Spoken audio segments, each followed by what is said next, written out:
Hello बच्चों, let's read the question. In the following questions 1 to 15, a statement of assertion A is followed by a statement of reason R.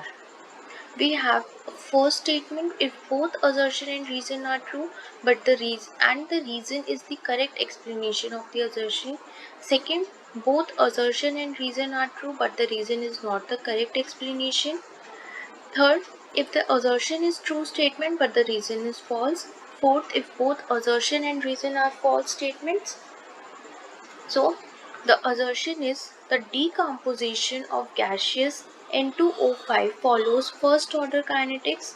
Reason, the plot of log of its partial pressure versus time is linear with slope k minus 2.303 and having intercept of equal to log kp.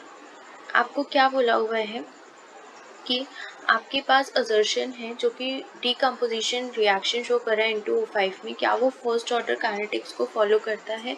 तो सबसे पहले तो हम उसकी reaction लिखते हैं। 2 molecules लिए हमने N2O5 के, उसको रिएक्ट कराया, it will give 4 molecules of NO2 plus oxygen. इसका अगर मैं रेट लिखती हूँ तो रेट क्या आएगा आपका के कॉन्सेंट्रेशन ऑफ N2O5, ये क्या आ जाएगी 1। तो ऑर्डर क्या रहेगा इसका 1 रहेगा। ठीक है, तो ये क्या कर रही है, फर्स्ट ऑर्डर ऑफ काइनेटिक्स को फॉलो कर रही है। तो हमारी असर्शन यहाँ से क्या हो गई, करेक्ट हो गई। नेक्स्ट मैं सेम रिएक्शन लिख रही हूँ। 2 मॉलिक्यूल्स हैं आपके, 2 मॉलिक्यूल्स ऑफ N2O5 जो है वो 4 मॉलिक्यूल्स दे रहे हैं NO2 प्लस O2 के।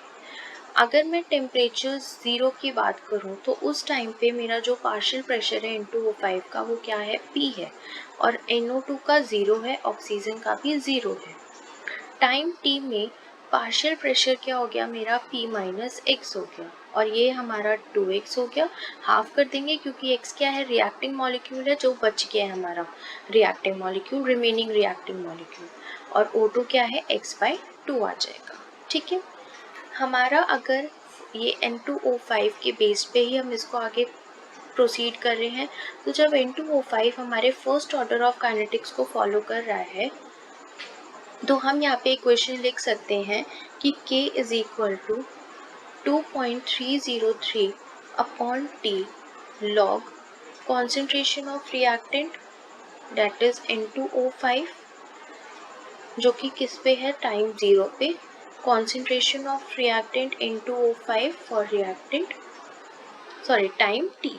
ठीक है, यहाँ पर आप क्या करेंगे, N2O5 0 पे क्या था, हमारा पार्शियल प्रेशर पे था, जो हमने क्या लिया था, स्मॉल p लिया था।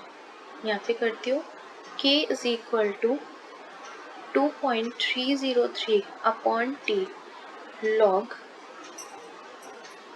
P minus log PT। अब ये इक्वेशन आप बोलोगे कि ये कहाँ से आई, ये आई हमारी जो N2O5 था वो क्या था, हमारा P के इक्वल था, और N2O5T जो टाइम T की बात करूँ तो वो हमारा PT के इक्वल था। तो जब मैंने इन दोनों को आपस में रखा तो ये P अपॉन PT आ गया लॉग की फॉर्म में। जब लॉग को सॉल्व करा तो ये आ गया आपका K is equal to 2.303 upon T log P minus log PT। अब क्या करूँगी, मैं एक इंटरचेंज कर लेती हूँ, तो ये हो जाएगा आपका KT अपॉन 2.303 जो है वो किसके इक्वल हो जाएगा, log P minus log PT के। ठीक है, अब लॉग PT क्या हो गया हमारा, किसके इक्वल हो गया, log PT log P minus KT यानी कि स्मॉल t है ये हमारा, स्मॉल t टाइम के लिए हम लेते हैं, अपॉन 2.303 ये हो गया। ठीक है, अगर मैं इसको हमारी जो मैथमेटिकल इक्वेशन है y is equal to C plus mx होता है,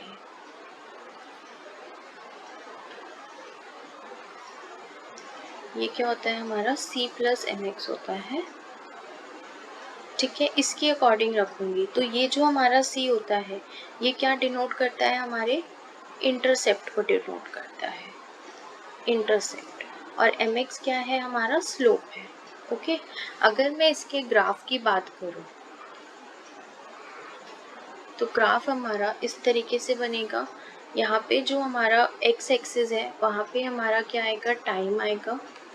y एक्सिस में हमारा log pt हम लेंगे, ठीक है। और ग्राफ क्या बनेगा, इस तरीके से डाउनवर्ड डायरेक्शन में स्ट्रेट लाइन ग्राफ बनेगा।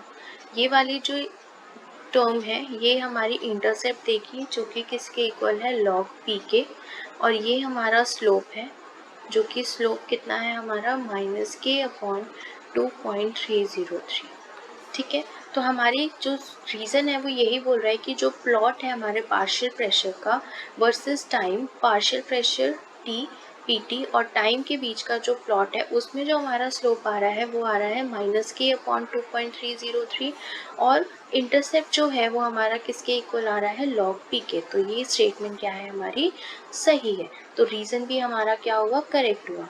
अब हमें ये देखना है क्या रीज़न भी एजर्शन को फॉलो कर रहा है, वो उसको प्रॉपरली एक्सप्लेन कर पा रहा है, एग्जैक्टली कर पा रहा है। क्योंकि अगर हमारा N2O5 हमें नहीं दिया होता कि वो फर्स्ट ऑर्डर काइनेटिक्स में डिकम्पोज हो रहा है, तो हम कैसे बताते कि प्लॉट जो है -k/2.303 का वो फर्स्ट ऑर्डर काइनेटिक्स को फॉलो करता हुआ जा रहा है। ये जो हमारी इक्वेशन थी k = 2.303/T log reactant molecule divided by product के मॉलिक्यूल एट टाइम t, तो ये क्या है हमारा फर्स्ट ऑर्डर काइनेटिक्स है, फर्स्ट ऑर्डर रिएक्शन भी बोल सकते हैं हम इसको, ठीक है।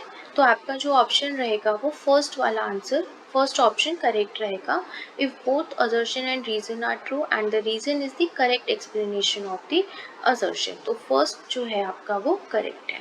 This is the answer for this question. Hopefully you will understand. Best of luck.